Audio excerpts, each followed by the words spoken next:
Have you ever said to yourself, man, I wish I had only known. I wish I knew back then what I now know. In any part of your life. I think that all the time in business.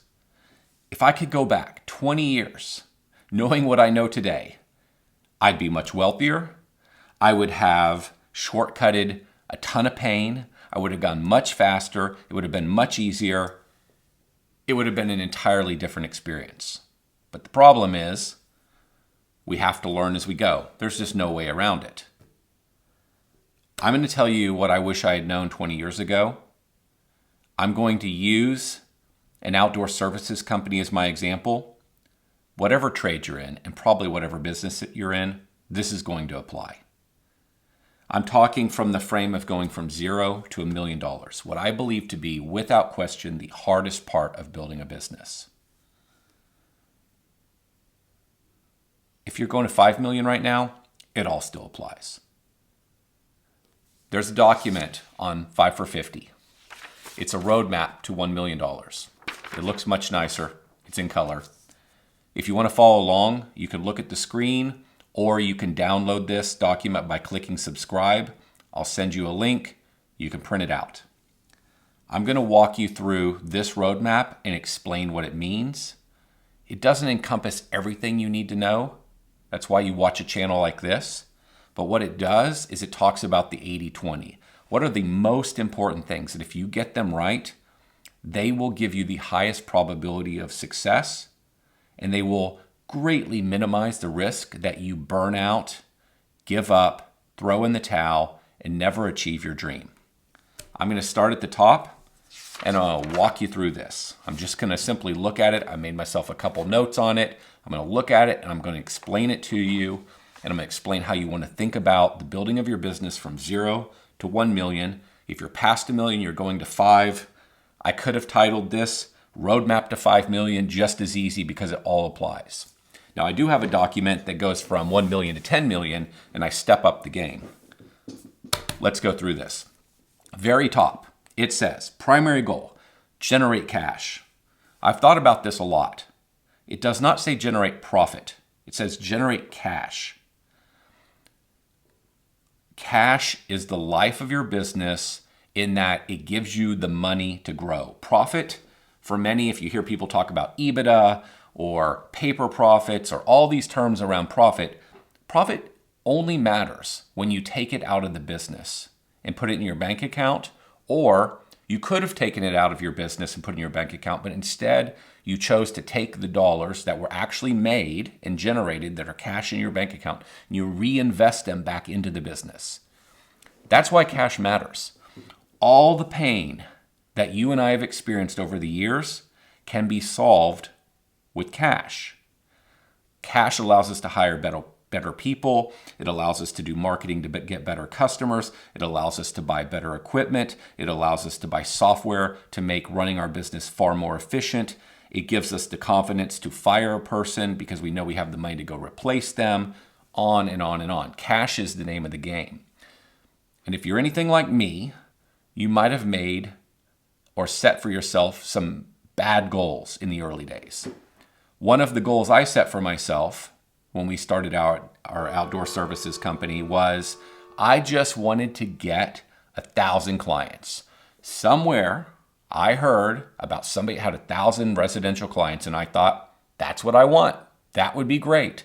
And that became my goal. And because that was the goal, and because that's what I focused on, because I focused on essentially the wrong thing, I made decisions that were short-sighted.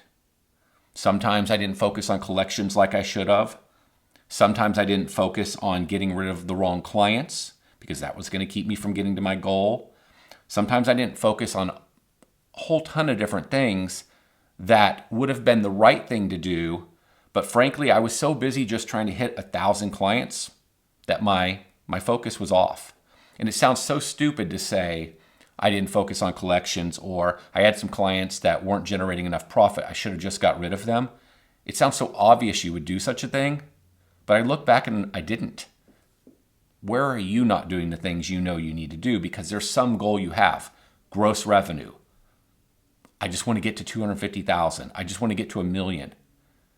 But those little things that generate profit, that drive down costs, that drive up profit, those are the things that really, really matter because they generate cash. And cash is how you fix all your problems. And so as you think about your business, I made this the top level goal because your focus should be on how much cash can we generate, not to put in your pocket to buy a cool car or a new house. Cash you generate so that you can reinvest in hiring better people, getting stuff off your plate, upgrading your equipment so you can move more quickly, upgrading technology, all the things I mentioned a moment ago. So that's where we start. Items that aren't on here that have to be mentioned because they lead to generating more cash. Simplicity.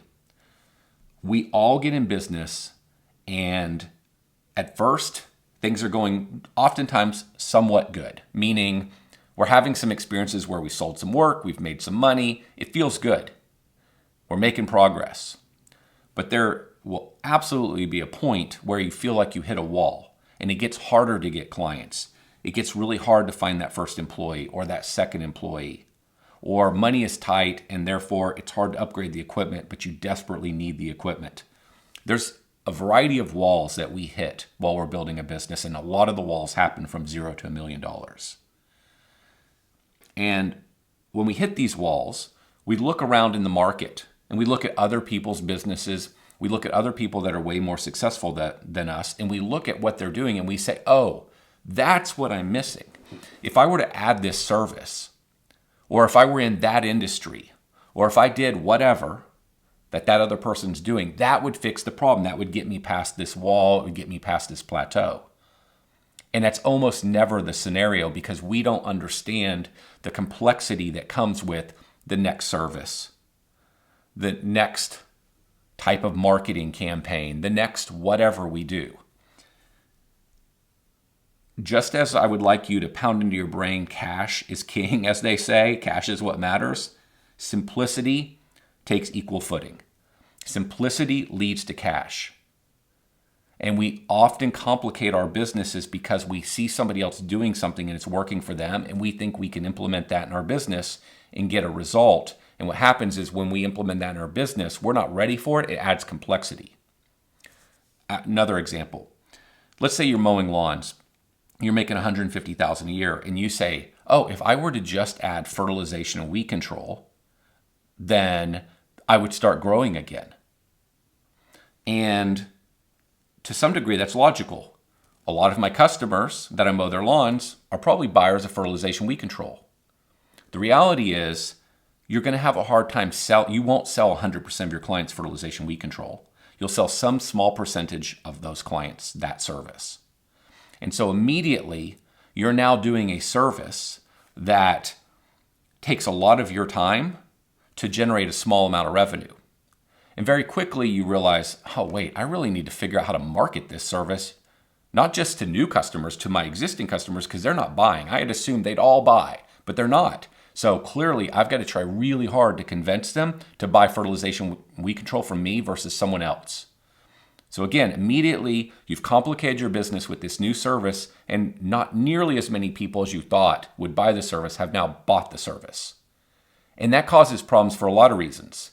Now you've got to go buy maybe a truck and equipment to actually perform the service, but your utilization of that money you spent, that truck and equipment, well, it's not very good because you're not generating a lot of revenue. Now you've got to divert your attention from growing your mowing business to growing your fertilization weed control business, meaning you've got to figure out how to market this service. You've got to figure out how to sell it. Then you've got a new problem. You're not generating enough money, so you can't actually hire an employee to do the work. So now you have to do the work.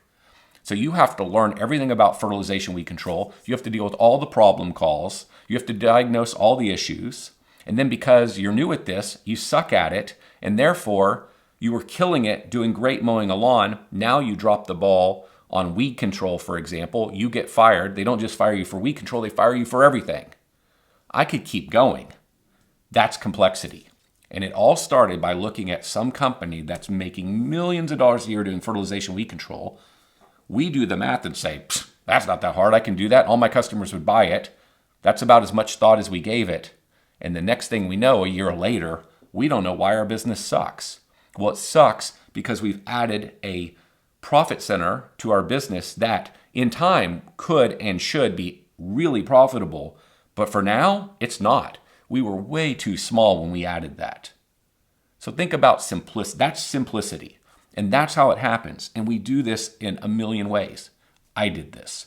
I started out mowing, then I went to fertilization weed control. I did landscape. I added irrigation. I added mulch. I added flowers. I added sod. I don't even remember bush trimming. I don't even remember everything we did. We did it all because what happens when you do good on one service with the client, they want you to solve all their problems. And that's a wonderful situation to be in. It's a horrible trap. By saying yes to all of their problems, you will destroy your business, and then they will quit asking for you to help them solve additional problems because you will be subpar. Your business was not ready for the complexity. So simple, whether it be in the services you offer, the geography you serve, meaning it's not too big, the types of trucks and equipment you run, etc., etc. Simplicity is how you go fast, and it's how you generate profit. It's how you make cash. It all goes back to cash. The more you do does not equal going faster. By adding fertilization weed control, while you might say to yourself, and I might say to myself, wow, I'm making 150. If I added this, I'd make another 100. It almost never works that way. You probably are making 150 on mowing. You add fertilization weed control, you make 30 more the next year, but it's 30,000 completely unprofitable dollars. More does not equal going faster. That then complexity drains you. It sucks all the energy out of you. It consumes you. For only $30,000 a year in gross revenue, in my example, you're now dealing with suppliers and troubleshooting problems and dealing with complaints and doing the work yourself. You have complicated your whole life. Then what might happen? You might say, well, maybe what I need to do is also add irrigation. That sounds so stupid to even verbalize that. Like, why would you do that? Why would I do that after we've just had the experience that fertilization weed control did not in any way live up to our expectations? But we all do it. We still add the next service because we are, again, hitting a wall or a plateau and we don't know what the breakthrough is. The breakthrough is simplicity and learning how to sell. Learning how to do sales and marketing to grow. Back to my $150,000 a year mowing business, how to grow that. And how to grow that big enough that if you were to only sell 25% of your clients, then you add fertilization weed control and it could immediately fill up a truck. And when you fill up a truck, you can immediately hire somebody that has experience, that's already done it, to run that truck where it doesn't take you. Like, yeah, you have to step in here or there to help in some way, but hardly compared to launching it too soon and it takes you and your expertise to perform all the work. That's simplicity. That's eliminating complexity.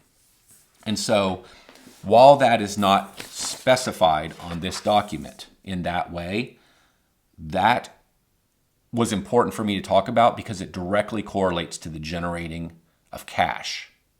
And the cash, again, is the focus because cash allows you to fix all the stuff you hate. It allows you to hire the people to do all the stuff you hate doing, that you procrastinate, that you put off. That's why cash is the name of the game. So if that's the game, how do you generate cash as quickly as you can? Well, you look at where you're spending your time. And man, did I get this wrong. And I think most of us get this wrong. And the reason I got this wrong was maybe I didn't understand it. But I think I got it wrong for a deeper reason. I think most of us get what I'm about to describe wrong for a deeper reason. Let me tell you what I got wrong. I didn't spend, and you're probably not spending, the majority of all your time on the only two things that matter: getting clients and getting employees. That's all that matters. And I'll explain that in more detail and I'll explain why. But my guess is that's not where you're allocating all your time. It's not where I allocated all my time. And the reason I think I didn't get that right is probably didn't even know better. I was figuring it out. I was learning business as I was in business, just like all of us. But it's more than that. When we don't know what to do, we do things that make us feel like we're productive. Our subconscious, I believe, invents things. I'll give you an example. Before I even was in the outdoor services business, I had a vending business. So this would have been kind of senior year of high school. Well, I'd mowed lawns in high school. I got into my freshman year of college. I got out of it. I got back in the business by complete accident. I never wanted to be back in the green industry. I wanted to only be in software, but I accidentally ended up back in the business. This was years ago. Well, I also, pre the business that many of you know me for today, I had a vending business. And I remember very clearly, I bought my cargo van. I went and saw all the vending machine manufacturers. I bought all the trade journals. I figured out the pricing for all of the different Cokes and drinks and snacks, etc. I did all kinds of research on how to market to different businesses. I did everything surrounding the actual doing of the thing. I was optimizing everything to make it all perfect in the name of, well, that's what you should do. But that was completely wrong. In hindsight, I was doing things that made me feel productive because I didn't know what to do. I didn't know how to get the accounts. I didn't know how to walk in the door and sell an account, a commercial property, on putting my machines in their place. I didn't know what to do, and I was scared. I was 19 years old, 18 years old, and I'm walking in cold calling. I'd never had any training on it, didn't know anybody had ever done it, didn't even know what to say, didn't even know who to ask for, didn't know any of that stuff. So at the end of the day, at a subconscious level, I'm scared to do it. So, and I don't know what to do. And so I remember reading Jim Rohn and Zig Ziglar and all these selling books. They weren't all selling books, but all these motivational and selling books. I remember doing all that, consuming lots of information, reading trade journals. I already talked to you about it. So I did all this stuff that made me feel productive, like I was moving forward. And to a slight degree I was, but I wasn't doing the things that really moved the needle. The only thing that moved the needle would have been just walk in a bunch of doors and screw it all up because you haven't the faintest idea what you're doing. But after about 50 of them, you'll figure out what to do. Fast forward, I end up in the lawn care business, not my first one, my second one that I did not want to be in. A really good friend and business partner in another business I was partners in that was in the trades. He convinced me to go look at this lawn care business that was for sale. I wanted nothing to do with it. We looked at it. We ended up buying it. It was a teeny little business. That gets me in the business. He's immediately bored with the business. He didn't want to have anything to do with it. Now it's my problem, and I never even wanted to be in it. But now it's my problem. And I had no idea how to grow that business. And in that case, the difference between when I did vending machines and this business was, while I had no idea what to do, I just took action. I wasn't perfect. I still made tons of mistakes, but I just went and started knocking on doors, commercial buildings. And very quickly, that business got to hundreds of thousands of dollars in the first year. I don't remember how many, but hundreds of thousands, all by me knocking on doors. It was miserable. I was scared to do it. But I figured it out on the fly. And that's my example. That's what you've got to do. You've got to say to yourself, what are the absolute most important things to do? And I'm about to tell you exactly what they are. And then you just have to do them, whether you know how to do them or not. You've got to spend all your time and attention just figuring them out. Nobody told me what the most important things were to do. I'm going to tell you. But once you know what they are, you have to spend all your time on them. So if you look at this sheet, you'll see your daily priorities are getting clients and getting employees. And then we'll talk about last, the daily management. But I want you to just think for the moment about getting clients and getting employees. That's all that matters. The best trucks, the best future shop, the best software, the best whatever. Whatever else another cool marketing campaign, whatever you're thinking about. No, no, none of that crap matters. Your calendar, and if you do a time audit at the end of the day, should have been almost entirely activities that drive new clients and get new people to do the work. And when your business is really small, almost all of the time is spent getting clients and a little bit getting employees. And over time, that changes. Like getting employees and getting clients at some point might become equal. And at some point, depending on what's going on in the business, getting employees might take up more of your time than getting clients. But you get the idea. This is where all your time goes because it's the only two things that will get you to where you want to go. So what do getting client activities look like? They look like and I'm going to refer directly to this document. They look like things like building your website, SEO, getting listed on Google, putting your Google business profile, Nextdoor, maybe Angie's List, maybe Yelp. Kind of depends. You'd have to test and try these different things. It requires getting listed everywhere. It requires thinking about reviews, maybe door knocking if you want the fastest way to grow, door hangers, yard signs. I'm naming all things that are affordable. Selling more to your clients by doing check-in calls and inspections, or knocking on the door and asking how we're doing. Partnering with other companies. I call them JVs or joint ventures or endorsements, meaning somebody is in the pool business and you partner with them to recommend you for the lawn care. You're in the fence business and you partner with landscapers, or let's do it the other way. They're in the pool business, you're in the landscape business. As soon as somebody installs a pool, what's the next thing they need? They need a new landscape. What else do they need? Maybe a fence. So you partner together. Those are JVs endorsements. They're recommending you. These are low-cost ways to build your business. So I would ask you, how much of your day is spent on these activities? You don't have to write fancy ad campaigns. You don't have to immediately jump to expensive Google ads. There are a whole bunch of really affordable, basic things. A really great website, SEO optimized, door hangers, reviews, etc. I mentioned a lot of them. How much time is being spent on that every single day? Whether that be the creation of it, the distribution of it, the figuring out how to do it, and as soon as you figure out how to do it, you just start doing it and try things. How much time? What happens is a couple things. One, many of us, we don't know how to do those things, or we're not sure where to start, or we're not sure if we're doing it right. And so what feels comfortable is we default back to doing the work.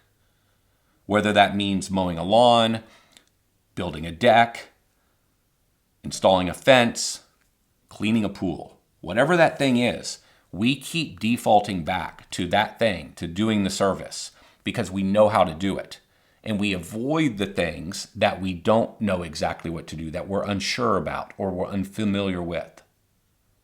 And so part of spending your time doing a thing is potentially learning just enough to get started to do the thing. And it's highly uncomfortable. Your brain constantly wants to go back to what's easy and known. And therefore, when you look back at the end of your day, you and I have spent the majority of our time on things that were comfortable and known to us, and we avoid the things that make our brain hurt or we're not confident in. And that's why we don't spend our time on activities that involve growing the business. Maybe you're a person that you can 100% sell, you can 100% deal with the client, but you don't love doing it. It drains your energy to have to do that. You really just like getting your hands dirty and building stuff and creating or doing. But again, you're good at it. The clients like you, they love you, but it drains you where you go home at night having to have lots of conversations and sell, do customer service. It drains you, and so it's exhausting. So you constantly want to default back to the work in the field. And so if you don't fight that, you will forever be trapped in the field. So you have to know who you are, and you have to fight that for a period of time just to get your business over the hump. And then it's back to the cash thing. By building cash, you now have the money to hire people to do the things that suck all the joy and energy out of you. If you're a little bit introverted and constant conversation drains you, that's cool. That's how actually most people are.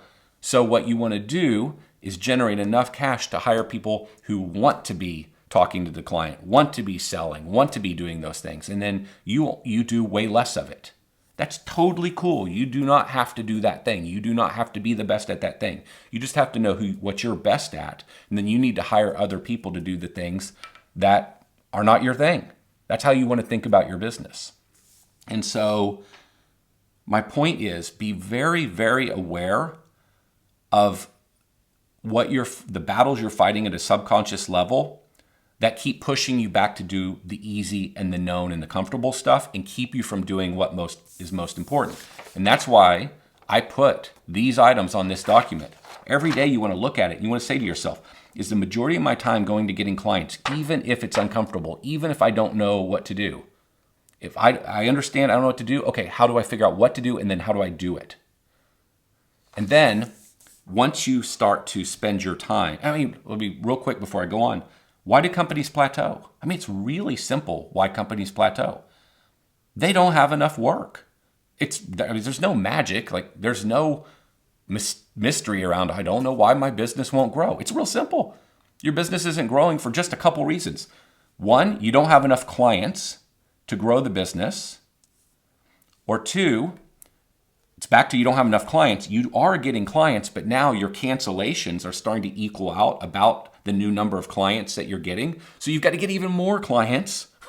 It all goes back to clients. If it's not growing, if you're plateauing, the problem is you need more work. And so that's why the majority of your time should go to getting more work. Now, let's say that you're doing a great job there. There's another reason you might be plateauing is you have all kinds of leads, all kinds of work. You're not taking it. Why aren't you taking it? You're not taking it because, and this is the problem we have at our business, City Turf. It's been the problem for years. The problem is that you live in fear of finding team members to do the work. It's not that you can't find team members, and maybe you can't find team members. The real problem is finding good team members. We can find bodies to do the work. There's a giant difference. So we live in fear of finding good people that will do the work properly, profitably, and not tarnish our reputation. And so we are doing a good job through our reputation or through marketing of bringing in plenty of work, but we say no to tons of it. We turn away a lot of it. Why? Well, we haven't solved the other problem. And the other problem is getting people, great people, to do the work. And that's why on the sheet, the second item is how much of your day, how much of your week have you spent on getting good at finding and recruiting people? And this, if you've listened to many of my videos, you've heard me use the analogy of gas brake. We're just constantly living in fear of either getting clients or getting employees. So it's always gas brake. Oh, I got plenty of clients, don't have enough employees, brake, or vice versa. That's the 100% the world we live in, and our businesses suck because of it. They just never grow. And then we grind down as owners, and our teams grind down because we can't grow out of our problems. We can't generate enough cash to improve the trucks, the equipment, upgrade the software, upgrade some of the team members. You've got to keep going at a steady pace to generate the cash and the profit and the cash so you can fix all those things. And so we got to get out of this gas brake. It's the constant problem. And it's magnified by seasonality because in addition to that, we live in fear of seasonality. Oh, I can't hire this employee because we're about to go into a slower season. Or I don't want to market for any clients because I don't even have any employees to do the work. So next spring I'll start looking for employees. But then we don't. And every year we tell ourselves the same story. So that's why I focus on these two things, the getting of clients and the getting of employees. And so when you think about getting employees, what does that mean? Well, it means at first you start out learning basic marketing to get clients. I talked about your website and SEO and Google Ads and reviews or Google Profile and different kinds of listing sites like Nextdoor and Angie's or Yelp. I've talked about going out to the client, targeting them, knocking on doors, postcards. I'm sorry, not postcards, door hangers, yard signs, all these different things you can do. In doing that, you start to learn how to get attention, meaning what should the subject line be on my email so that it will get opened? What should the headline be on my marketing piece so that it will get read? You start to learn what to say. You start to maybe do a little reading or watch some videos, and you start to learn about deadlines and calls to action and writing your communication to match the person that will be reading it. Message market match is a great term to Google. And you start learning these basic fundamentals of marketing, and you start to get some success. You take all those skills and you apply them to recruiting.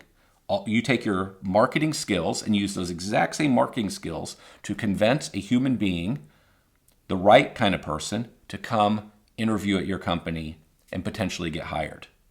So for me, the way I think about aggressively recruiting, it's two things. One, it's about marketing to attract people to come work at your company. But it's also, so let's use a marketing analogy. I do digital marketing, my website with SEO, maybe some paid Google ads, maybe some LSA ads, local search ads. Again, they're essentially Google ads. They are Google ads. Those are digital forms of marketing that I say cast a wide net out in the marketplace to attract customers to come to my business. Okay? That's the example that I would also use for getting team members. We use our marketing skills to cast a wide net to try to attract people to come to our business. But just like in marketing to clients, it's not fast enough. Eventually, you want to go faster. And so then you start to use marketing methods that allow you to go straight to the very person you want. Door hangers, postcards, door knocking, activities like that let us go straight to Miss Smith because we know she lives in a neighborhood and she is probably our ideal client, and we go straight to her trying to make her our client. Think about the same thing with recruiting. I think of it as boots on the ground. Where do our ideal team members live and transact? Are there apartment complexes, check cashing stores, church services? The list is long. Where do they live, transact? Can I go to them? And maybe I don't find the exact person. Maybe I find a family member and it's, do you know anybody that's looking for work of this type that has experience? That's being aggressive. That's spending a percentage of your day and week constantly on recruiting. And like I said, to be realistic, at first when it's just you and you're just trying to fill up your truck, you don't really need to be doing much recruiting. You're just kind of in the getting clients phase. But very quickly, you've got to now shift to balancing your time between getting clients and finding that first employee. And on a side note, always make that very first employee a person that could drive the truck and could run the equipment exactly like you, because they will immediately be ready to run the second truck and it doesn't slow you down. Okay, I think I've been clear. Almost all your time should be getting clients and getting employees. And at the end of every day, end of every week, you ask yourself, did I actually live it? Or did I find a million things to be distracted by? And if you found a million things to be distracted by, like we all do, like I still do sometimes to this day, then I can promise you that the outcome will be you hit a wall or you hit a plateau and you don't get what you want. But if you consistently get clients, get employees, and those are the actions of your day, you will find that you will move fairly quickly through your walls and plateaus. Now, the third part of this is management. Obviously, you got to do the work as well. So it's always a balancing act to figure out, how do I get clients? How do I also do the work? How do I also answer the phone? I mean, that's why I say that $0 to $1 million is the hardest time in a business. It's miserable. I think $0 to $500,000 is probably the worst time. And it's another deviation for anyone watching that says, this sucks. $350,000 a year sucks. Why would I want $1 million? Why would I want $2 million? Why in the world would I want $5 million? You are completely misunderstanding how the game of business works. And we've all misunderstood how it works. You're projecting that the misery that you're experiencing at $350,000 will magnify at $700,000 and magnify again at $1.4 million. Or maybe it won't magnify, maybe it will just never get better. That is not how this works. The reason why your life sucks so bad at this size is because you are doing everything. It's all on you. I've said, you probably heard this one from me as well. Like, just imagine if you were to call me up and you were to say, hey, Jonathan, can you come work for me? And I came and I worked for you, knowing everything I know.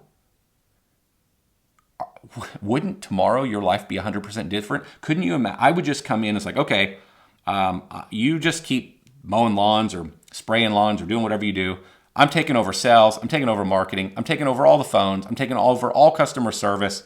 you know what, I'll just buy your equipment for you as well. I really don't need you to do anything. I know how to do all this stuff, and I can do it faster and better because I've done it, not because I'm smarter, just because I've already done it. You haven't. I've lived it, so I know what to do. I've already screwed it all up, so I know what not to do. You just keep doing your thing. I'll take over 50% of your job. How would that not be better? I mean, that would be a dream come true. Well, that's what happens when you get bigger. That's why whatever you're feeling at 350 is not how you'll feel at $1 million or 2 or 3 million, because you're broke right now. Yeah, sure, you're making money, but you're still essentially broke. You don't have the money to go hire an ops manager and an office manager and a salesperson and a mechanic. But imagine if you could, and imagine if you hired good ones. Here's the other problem. Right now, you have no money and you don't know what to do. I didn't. When I hired all my initial team members, well, I had no money. I didn't know how to hire people. I didn't know who good people were. So I got a bunch of crappy people. And so I thought all people suck. And then one day, when you start to figure out where to look for good people and you can pay more money to good people and you know what to say to get good people, then you get better people. And then you're like, wait, no, people are actually not bad. They're actually pretty fantastic. And so it's another version of projection. Right now, you project that all people suck and you can't find any good people because you haven't been spending enough or looking in the right places to find good ones. And so that's what we do with our businesses under $1 million. And frankly, it can continue after we get bigger. We do all kinds of projecting. We project that the problems I have today will continue as I grow. We project that the crummy people I have today are all the people that exist. And it's all utterly false. It's completely wrong. And so we create these mindsets and these framework, these beliefs around us that limit us from ever getting what we want. And we make up these stories that are completely wrong, completely wrong. Like, do you really believe that the guy that has a $10 million business is just a better human being than you that can endure more pain and more stress and more frustration? No. In fact, I'll tell you that a ton of people that have bigger companies, many of them, frankly, have lower standards. I mean, don't follow this model, but I've met a bunch of them and they have lower standards and they were just willing to delegate everything from the beginning and they weren't that worried about, they didn't, like a person that has a really high level of things have got to be perfect and structured and organized will want to create perfection. They will go slower. And then there's other people, it's like, whatever, it'll all work out. I'm not worried about it. And somehow they end up with the bigger company because they grow faster because they weren't trying to make everything perfect. And then they start hiring people that just do all the work. And before you know it, they're not the best person in the company. They've hired all these people who are so much better than them. And those people are the ones actually building the business. I got off in the weeds, but my point is, do you really believe that somebody that has a $5 million business is that much smarter, better, harder working, willing to endure more pain than you? I highly doubt it. They just took a different approach or had a different belief. And for many, the belief is that it will be worse as it gets bigger, and it is so false. That was my tangent. I deal with it. I've been dealing with this belief for 15 years, working with other companies. It couldn't be more false, and so I just wanted to mention it. All right, let's get to the third point. Daily management. So daily management is where the cash is created because efficiencies create profit. And so I think the reason I got distracted was because it's really hard to get the clients, get the team members, do all the work, manage the business. It's really hard. So you've just got to keep the business as simple as you can to get to a place as fast as you can that you can hire some people to help you. And that then gets things off your plate so you can spend less time doing the work, now more time managing the business. And eventually less time doing the work or no time doing the work, less time managing the field because you get an ops manager, less time working the phones because you get an office person, and more time doing the two most valuable things in the whole business, getting clients and getting employees. But it's absolutely a balancing act for a really long time till you build enough cash to pay for the people, to take stuff off your plate so you can basically spend all your time on the most valuable things. But somewhere in the mix of getting clients, employees, and doing the work, you've got to manage the business. And this is where you get into topics around training and systems. And again, I would strongly suggest you keep all of this simple, and I'm going to mention it in a few moments. You're thinking about software. Don't be cheap on software. You're thinking about now starting to implement some numbers in the business where looking at just a few numbers tells you how things are going and it gives you something to focus on to improve the business. But you're now thinking about what are the ways that we can efficiently run this business? How can we reduce our non-billable costs? How can we be more productive at the property? How can I get better people on the team? How can I better manage them? How can I better route them so that they're billing the maximum number of hours per week that they can possibly bill? Because that drives cash. So that's your balancing act, is these three things: clients, employees, and managing the business. And then as you move down the list where it says ask, that's just simply accountability. Are you actually living it? Are you saying you're doing these things, or are you doing them? All right, so let's move to the weekly review section. So weekly review is about metrics. Metrics can be tracked manually, but it's really best to find a software system. And I would guess that outside of COGS, which is under level 2, all of these metrics can now be tracked with even the most basic software. And when I say basic, I'm talking about something like a Jobber or a House Call Pro. I'm not actually minimizing them by saying basic. They're targeting a smaller customer. And so it's not a put down or a minimization. What I'm saying is that even some of your entry-level systems are tracking this data. And now as you move to another level of data, oftentimes you have to leave those systems, but you can generally start with a lesser expensive system and still get this data. So I want to talk through this data with you. And I want to explain what each of these metrics mean and how you apply them to your business and why they're the metrics that I chose for you to focus on. There's all kinds of numbers you can look at. I would never discourage you from looking at additional data. I'm simply saying, hey, if you're not one to care about data or have ever thought about this, here are some very basic numbers that become a guide for you to build, by which to build your company. So let's start at level 1 and let's start on the right side with gross revenue. Real simple. How much revenue are you generating for the business? This just directionally tells you, am I growing this business? That's all it does. It just says, are we growing? It doesn't tell you if you're profitable. It doesn't tell you anything more than that. It's simply, are we growing this business? Are we making progress? You could be growing this business and running yourself out of business because it's not profitable. That's entirely possible. So it doesn't tell you any of that stuff. But this number to me matters because we do need to grow the business to get to a place that I can hire an office person, an ops person, spend more money on marketing, spend more money on recruiting. All the things that I hate about my business get fixed by generating cash. And to generate more cash, I also have to grow the business. So it's just the most elementary and basic number, and almost everyone, I think 100% of people, naturally look at this number. So it just tells me about growth. Moving to the left, the next one is man-hour rate. This one tells me about profit. The reason I start here, so a lot of people might say you need to be looking at gross margin or COGS. And I understand that. Those are very important numbers, but I actually disagree. I think you first need to be looking at your per man-hour rate. And as quickly as you can get to COGS, do it. But let me make my case. COGS, and I'm going to explain it in a moment, is immediately a more complex topic that for many people, they hear it and their brain shuts down, even though it's not a tough concept. But I fell into that camp way back in time. I heard it. Yeah, I need to do that, but I didn't really do it. And then everybody has a different opinion on how you calculate it. There's just noise around this number COGS. And most of the software systems can't do it and can't do it right. And so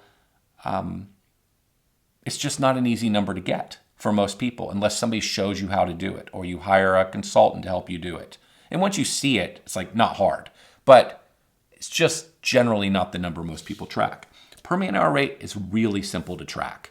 And I'm not going to spend this video digging deep into this. I'm just going to give you the basics. Per man-hour rate tells you how profitable you are performing the work. It's only taking into account the doing of the work. pulling up in front of the property, turning off the truck, starting the timer, doing the work, loading the truck back up, filling out the paperwork, turning back on the ignition, stopping the timer. Per man hour rate is the total amount of time. So if you were there for 1 hour from ignition to ignition, and it was you and a helper in the truck, that's 2 man hours. And then you just simply take, okay, we billed $100 to do this job, took us 2 man hours, we made $50 a man hour. It's like really elementary. And so because it's elementary, what it does is it becomes really easy. So when we started our business, we literally wrote every start and stop time. So it literally would have said 105 to 125 times 2, 204 to 238 times 3. That gave us the time, and then we literally wrote it on paper for years until I built Service Autopilot. And then it became automated, or not fully automated, you still had to track the time. My point there is it's the most elementary number that can even be tracked manually if you have to, that can tell you how you can then, with that data, you can compare from job to job how profitable a job is. Why did I make $50 an hour at Miss Smith's house, but I make $74 an hour at Mr. Jones' house? Well, that's interesting. Maybe we need to figure out what's wrong. Is it an estimating problem? Is it a pricing problem? Is it a team problem? Because that could be 2 different teams. It could be team A versus team B. And if consistently team A generates a lower man hour than team B, interesting. So by job, by customer type, by property type, by geography, by team, by tech, by employee, I can do all kinds of comparisons. And then if I start to see, you know what, we do lots of $50 an hour work, but the bulk of our work is $68 an hour. I'm just making up numbers. Don't think these numbers should be your targets. Well, if my average work is $68 an hour, that tells me that everybody that I'm generating $50 an hour, I either need to fix that job, meaning we need to become more efficient, or I need to raise the price. Or I need to replace the team doing it, and that's how I become more efficient. Per man hour rate doesn't take into account drive time. It doesn't take into account loading the trucks, unloading the trucks, fueling the trucks, brakes. It doesn't take into account any of that stuff. And that's okay. You gain that information elsewhere with other numbers. But my argument is, if when you're at a property, from ignition to ignition, if you cannot make that work profitable, there's nothing you can do outside of fixing the job that will make it profitable. And so I love to focus on the core thing, the doing of the work. And so I love per man hour rate. And per man hour rate directionally, or it gives you guidance how to improve the profits of your business with one simple number. It's not perfect, there's more, but that one number. One more thing on this. When we started our outdoor service business, City Turf, I didn't look at COGS, I didn't look at gross margin, I didn't know what I was doing, I didn't know what data to look at, I didn't know the business, I didn't know anything. I didn't know what kinds of clients were, I knew nothing. I didn't even want to be in the business. I didn't read trade journals, I didn't go to industry events, I didn't have any friends in the business, I had nobody to ask, I was clueless, I knew nothing. And we just had to stumble our way through it and figure it out, and we got so much wrong. And the reason I tell you that is the thing we got right, and I don't even know how I got this right, was I tracked man hour from the beginning. And we were always profitable. That business was always profitable, even when I didn't know COGS, even when I didn't yet know how to drive down non-billable expenses or didn't know exactly what to look at. We were still profitable because we got the job right. And that's why I'm so fond of that number. Let's move to daily cash. This one's pretty obvious. The reason this is so obvious is because what was the number one thing on the list? Cash. So if we're going to make that the primary goal, then we have to constantly look at cash. We have to know where we're at. Is it growing or is it shrinking? Now, I think accidentally many already look at this number because unfortunately the way the business is managed is by looking at the bank account saying, do I have the money to buy a line trimmer? Do I have the money to buy a pool sweep? Do I have the money to upgrade my truck? Do I have the money to do whatever, to spend this money on a marketing campaign? That's entirely the wrong way to run a business, but that is the way a ton of people run their business. I mean, the majority that are smaller. And so you're naturally looking at your cash number. It's very important to constantly be watching that number and growing that number. And if you get obsessed about growing that number, then you'll do things like get paid really fast, or get paid in advance, or accept credit cards to get paid fast, or call your clients and collect the money that they owe you, or raise your prices so that you can make even more money, or cut expenses, whatever. When you're watching that number and you're trying to make it grow and you're making it a game, how can we generate as much cash as possible so we have cash to improve the business? You will do things that make the business better. It's really that simple.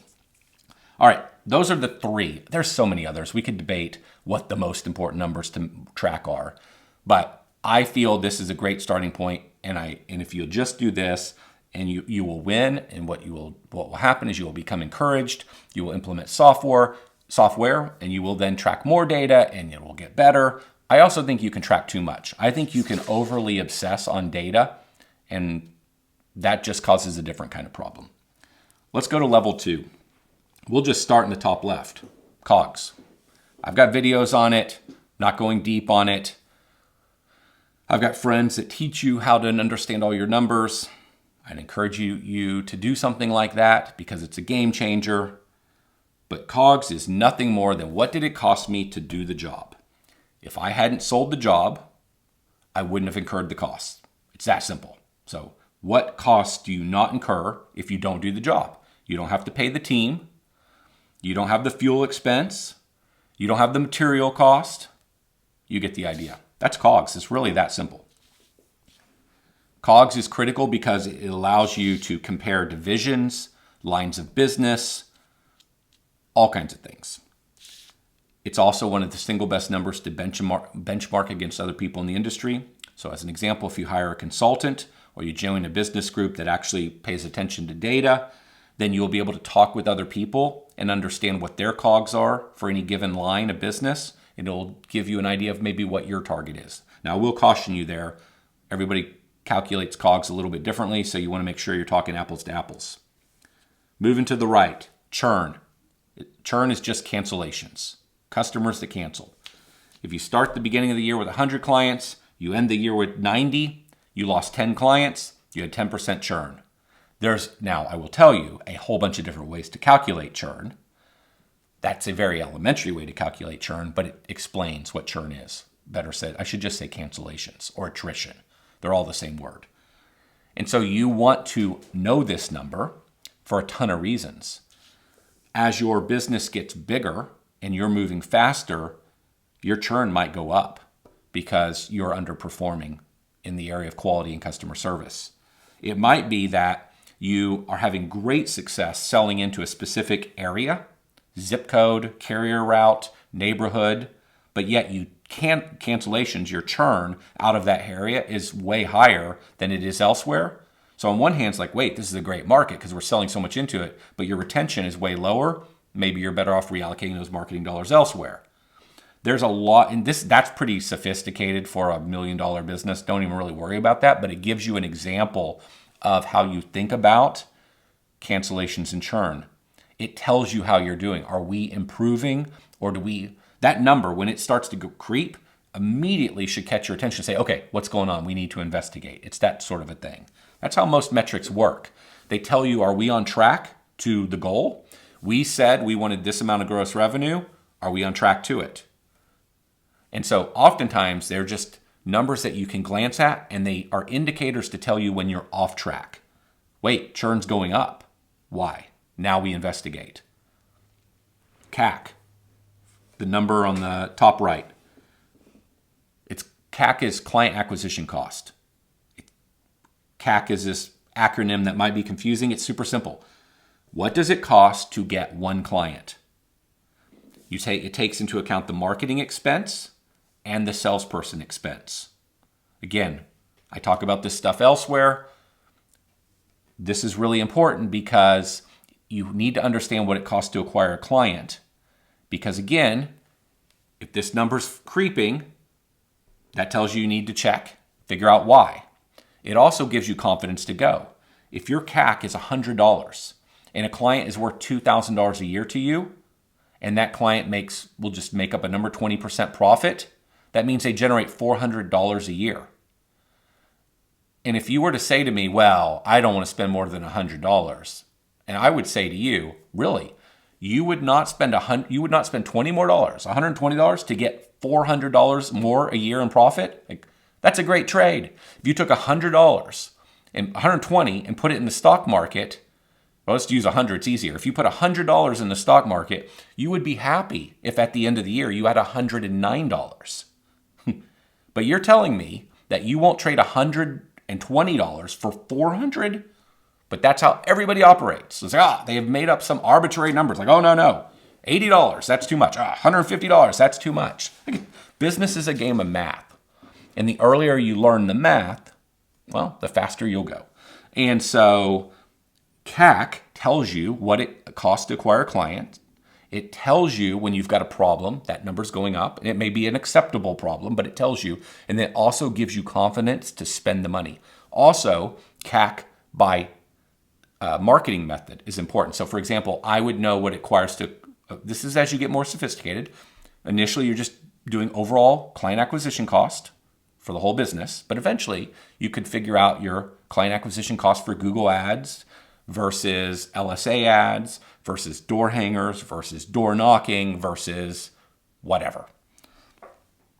Very important number. 2 more. Close rate. I feel like I've missed one. Yeah, close rate. Close rate is simply the number of leads that turn into paying customers. It's really that simple. Now, why does that matter? Well, a bunch of reasons. It tells me, so as you accumulate data over time, I can look back and say, okay, in April of the previous year, we were closing at 40%. Now we're closing at 32%. Something's wrong. What did we break? What did we change? What's happening? As I've done recently, little different scenario. My close rate was actually really solid, but my lead flow, which I didn't even put on here, my lead count was down. So I called a friend and I said, hey, what are you seeing in these areas? And in his case, his lead flow was up and his close rate was down. So by knowing these numbers, I can have a conversation with somebody else in my market. That's what matters most in my market or in other markets. And I can figure out, is it us? Is it the market? Something in the economy? What's going on here? So this data can be used in tons of ways. We can make changes to our business, whether it be marketing, be messaging, how we answer the phone, what we say on the phone. There's all kinds of things that we can do and change. And then we need to see what happened with those changes. And one of the places to see what happens is in the conversion rate. So as an example, if I start driving more of my prospects to a lead form instead of to a phone call, and they fill out a form and then we try to get them back on the phone, what impact does that have on close rate? If I start driving a lot more traffic to LSA ads, local service ads, instead of Google ads, what they used to call AdWords, what impact did that have on my close rate? Very important information. And finally, client value.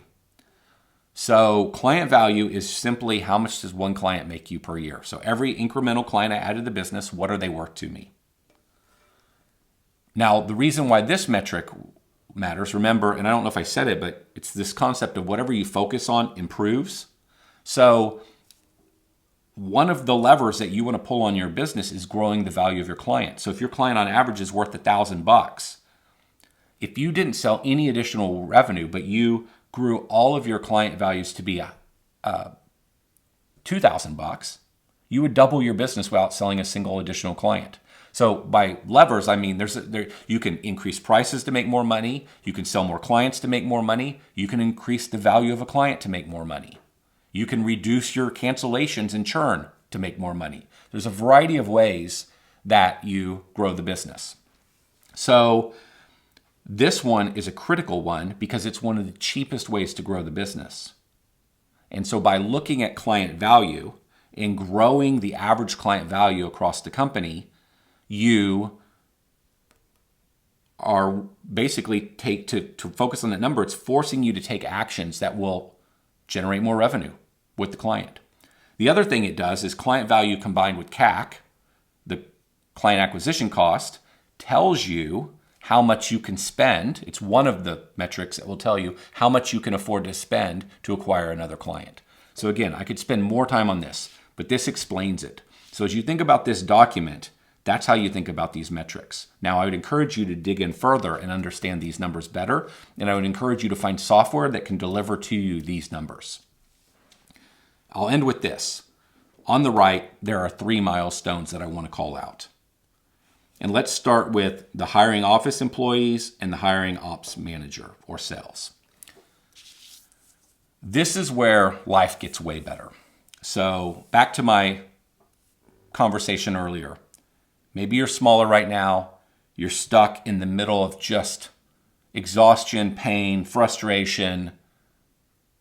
The business hasn't lived up to what you thought it would be. It hasn't achieved what you thought it would be. The dream isn't coming true. And as I said, you're projecting that more of this equals more pain. But you can't possibly imagine how bigger and more could possibly equal better. I hope I've articulated that.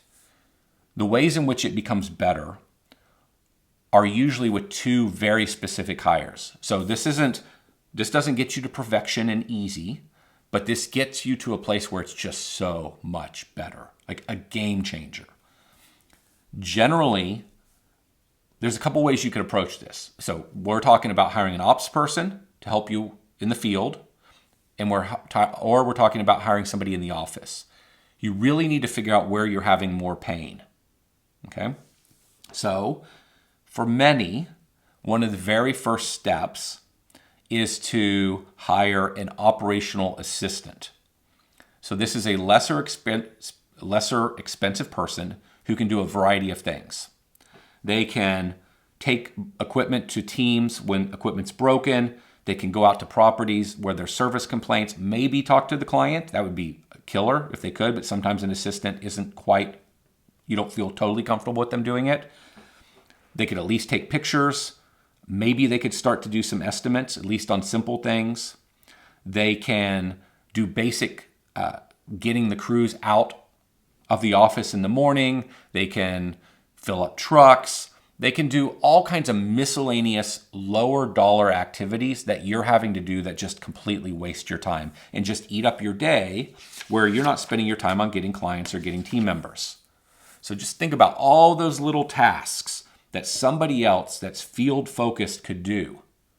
They could, in the morning, meet with the guys and go over job notes. In the morning, they could meet with the guys or gals or whatever business you're in and talk about complaints that came in or things that they need to get done for the day. A guy calls in sick. They could hop on a truck that day and work. That's an operations assistant. And that is usually a breakthrough because it's getting all that $20 an hour work off your plate that you're just wasting your day. Like you had this plan for the day. You're going to get all this stuff done. And 50% of your day is blown because of some dumb thing that happened that you're now dealing with. Your operations assistant can do that. That's usually a big win. That frees you up to get you back to spending more time on getting clients and getting employees. The next one is often a person in the office, answering the phones, doing billing, collections, scheduling, the million things that are happening in the office. How much of your marketing activities, maybe you're not even marketing, maybe it's just referrals. People see your trucks, they're calling in, phones aren't getting answered. You're not calling them back fast. You're not turning estimates fast. How much of that could get fixed if you had an office person?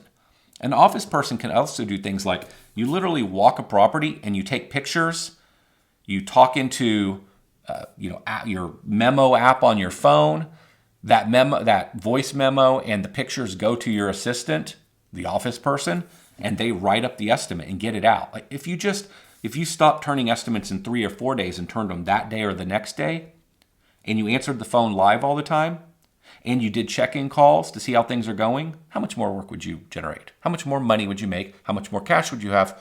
Then what could you, with that cash, go hire another person? It's that kind of a thing. And so we look at an assistant or an office person or whomever as an expense. But if you do this right, they are going to take tons of work off your plate. And in my example of the office person, they're probably going to drive more revenue in the business. That will drive more profit and cash to grow the business. And so in terms of reducing pain in your life, the order of operations tends to be operations assistant, office person, and then later upgrading your operations assistant to a full-fledged operations manager. This person now runs everything in the field. They're thinking about, how do I optimize the morning schedule? How do I optimize the fueling? How do I optimize the end of day schedule? How do I go deal with troubled clients, frustrated clients? How do I fix those problems? How do I go buy a piece of equipment when it needs to get bought? Because I said, you can spend $5,000, here's the card, or I pre-authorized it. How do they do all those field-related activities? Coaching up the guys, showing up and training the team. How do they do all that stuff? There's a safety thing. They deal with it. Maybe it's real bad. You got to get involved, but generally they can deal with most of that stuff. That's an operations manager. Operations manager literally just takes an entire list of activities off your plate and they run everything field, which redirects you to spend the vast majority of all your time on sales and marketing and maybe recruiting. Great operations manager might also be able to help you find people.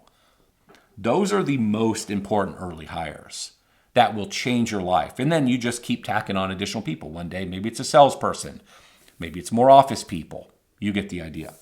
And that's why, from a milestone standpoint, from $0 to $1 million, if you can get to a place where you have an office person and you have at least an operations assistant, an operations manager would be a dream. I tend to see operational people getting added kind of in that $350,000 to $500,000 range. Kind of depends on how fast you're willing to go and how much money you have. Clearly, the faster you hire these people, the faster you go. So if it's a question of me making more money or me hiring these people, I would 100% every day of the week hire more people because it will get me to a place of making even more money faster. But the thing I want to accomplish more than even making more money is I want to eliminate the pain. I want to shortcut getting to $1 million from 7 years to 4 or 10 years to 3 or whatever it might be for you. Last item. We often hear people talk about we need to create processes and procedures. I sort of agree. I largely disagree. We do. You have to have processes and procedures. You have to have organization. No doubt about it. That goes back to the daily management. A well-run business is a profitable business that generates cash that lets you grow your business and fix your problems. The thing is, we over-optimize our businesses. We over-proceduralize our business. We over-systematize our business way too early. $1 million business is a teeny tiny little business with a small number of humans. We don't need a lot of systems. If somebody doesn't wear the right uniform to work, we don't need to create a system. We just need to have a conversation. And if we have to have a second conversation, they probably don't need to be at our company.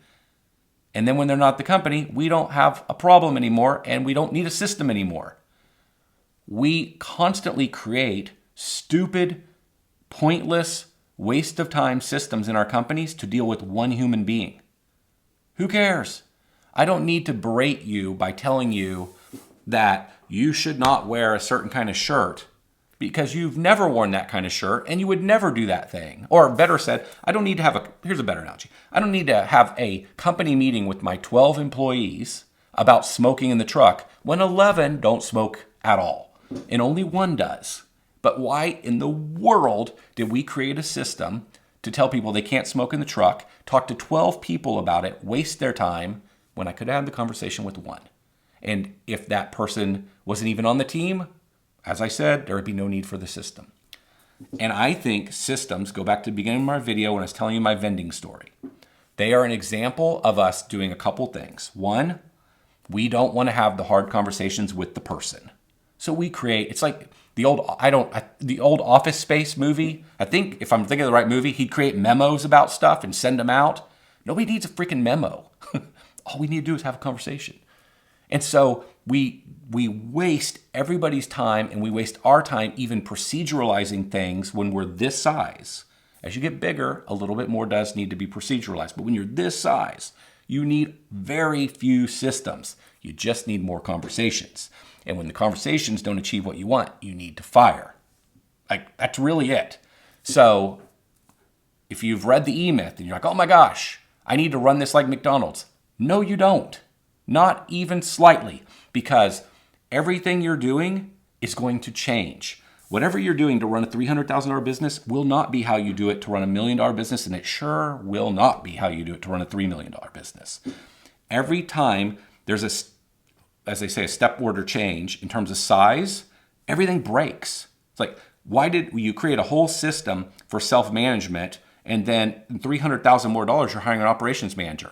And who knows what that guy's going to come in and teach you, because he already did it at a $10 million company before you hired him, and he's going to come in and show you a million different ways to do things. You're going to be like, holy crap, that's awesome. I agree. Let's do it all that way. Well, throw out all those systems. I mean,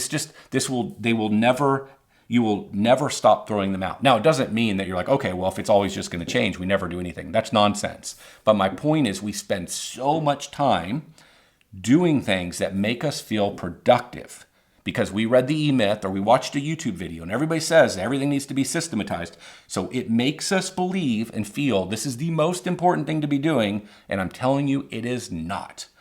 All you have to do, create checklists so that people don't forget the basics. We need to do this, this, this, and this. That way you can just glance at it like, yep, I did all those things. Yep, checked all these safety things. I mean, it's a good person doesn't need a book. They just need a little checklist so that they can double check themselves because they're tired, it's hot, they're on their 58th property for the day, like whatever the scenario is. The little checklist is just their little assistant. A good person with a checklist is great. A bad person with any amount of system and procedure is still bad. They won't follow it. The system does not fix things. The system only works for good people that want to do things right. And for the most part, a simple checklist is all most people need. So you need two things: checklists where needed, and lots of conversations. And the bonus item is the courage to fire. And if that's all you do, checklists, have conversations don't work, you fire. You won't need many systems. You can redirect all your effort, all your time. The only two things that matter: getting clients, getting team members that are awesome, that will follow the checklists and listen to the conversations to do the work. And if you do that, you will get to $1 million faster than I got to $1 million. You will get to $1 million in a fraction of the time that it would have taken you otherwise. This is what I wish I had known 20 years ago.